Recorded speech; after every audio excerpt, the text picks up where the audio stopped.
అమెరికాలోని California San జోస్కు చెందిన కే అనే మహిళకు ఏడాది క్రితం అనుకోకుండా ఓ పార్సిల్ వచ్చింది. అదేదో తప్పుడు చిరునామాకు వచ్చినట్లు భావించి దాన్ని పక్కన పడేసింది. కానీ ఆ తర్వాత నిత్యం అటువంటి పార్సిల్లే రావడం మొదలైంది. క్రమంగా పదులు వందల సంఖ్యలో వచ్చిన పార్సిల్ బాక్సులతో తన ఇల్లు, గార్డెన్, చివరికి తన నివాసం మెట్లు కూడా నిండిపోయాయి. ఆ బాక్సులు మొత్తం చైనాకు చెందిన లియా శాండేడియన్ అనే కార్ సీట్ కవర్ల తయారీ కంపెనీవి.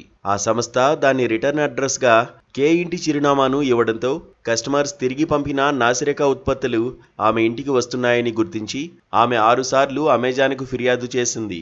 ఇకపై ఇది జరగదని అమెజాన్ చెప్పినా ఆ సమస్యని తీర్చలేదు.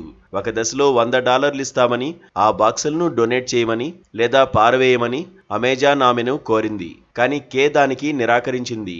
ఇది తన సమస్య కాదని ఆమె గట్టిగా నిలదీసింది. ఈ వార్త క్రమంగా మీడియాకి చేరడంతో అమెజాన్ దిగొచ్చింది. జూలై 9, 2025న అమెజాన్ బృందం కే ఇంటికి చేరుకుని ఆ పార్సిళ్లను తొలగించింది. మరోసారి ఇటువంటి సమస్య రాకుండా చూస్తామని హామీ ఇచ్చింది.